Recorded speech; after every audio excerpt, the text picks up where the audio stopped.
Task number 9 asks you to go to the inventory worksheet, select C4 to E4, and autofill all the way to K4. Autofill in Excel can fill in a sequence of words or values with the use of the fill handle. The fill handle is a small green square in the bottom right corner of an active cell or a range, and you can drag or double click to complete the missing information. So what I'm going to do here is drag all the way to K4. Now, how do you specify how you want autofill to work? You can do so by clicking on the drop-down menu in the autofill options. So right over here, I'm going to ask Excel to copy the cells. As you can see, the values for price have been copied. 100, 200, 300, 100, 200, 300 again, and so forth. How do you fix this? You click on the autofill options drop-down menu and you make a selection. Right over here, the selection I want is fill series, so that it keeps on going to 900.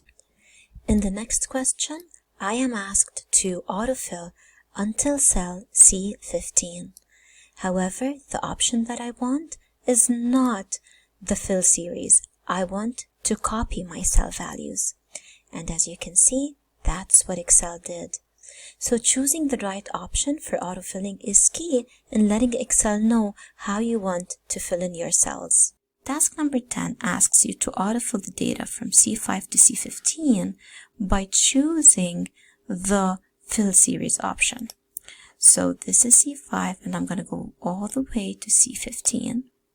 And I'm just going to make sure that I have the fill series option on. You can also control the manner in which Excel fills the data in for you by going to Home, Editing, and then hit on the Fill button. So you can also specify if you want a certain trend. You can enter in the step value or the stop value, and you can just hit the type of filling, which can be linear, growth, date, autofill. Item number 11 asks you to go to the February worksheet and in H1 type the title code. So I'm going to go to H1 and I'm going to type in code.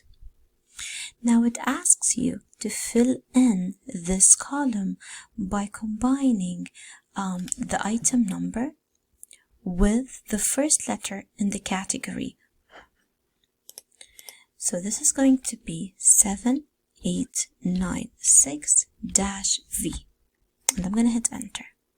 So right over here, we want Excel to fill in the data for us, but we want it to fill the data based on a combination that we just created. And here is when Flash Fill comes in handy. So what I'm going to do is I'm going to go to Home, Editing, Fill, and I'm going to hit the Flash Fill option. And as you can see, Excel automatically completes all the entries based on the combination that I chose. So right over here, it's also the item number 7897, and the first letter in the category is D for dolls. Voila! Item number 12 asks me to go to the February sheet again and insert a new column on the left of column H. So I'm going to go to the February column and I am going to right click on it and I'm going to hit on insert. And as you can see, a new column has been inserted.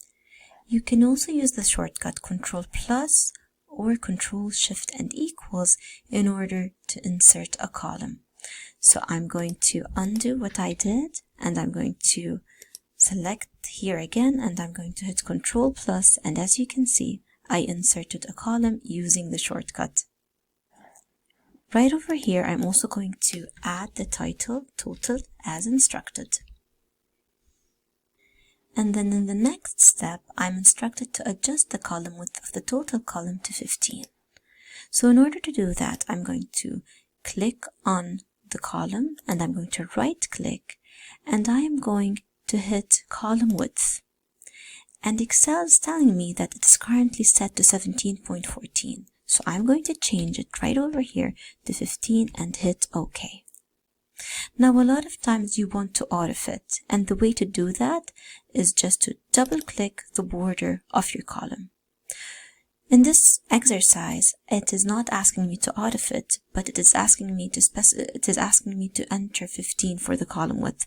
So I'm going to return to 15 and hit OK.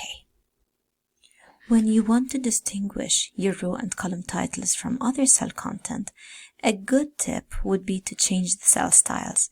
To do that, you can select your column, go to Home, Styles, and pick a style. Now, what you can also do, which will make your worksheet seem more professional, is do what we did in the instructions sheet, which is hiding all your worksheet grid lines. So this takes us to step number 14, and it asks us to hide the grid lines of the worksheet in the Feb worksheet. So I'm going to go to the Feb worksheet, and I'm going to go to View, and I'm going to deselect grid lines. As you can see, all the grid lines have been hidden. To show the grid lines again, all you need to do is make sure that this box is checked again. I'm going to uncheck it for now, and let's check out what the 15th instruction asks us to do.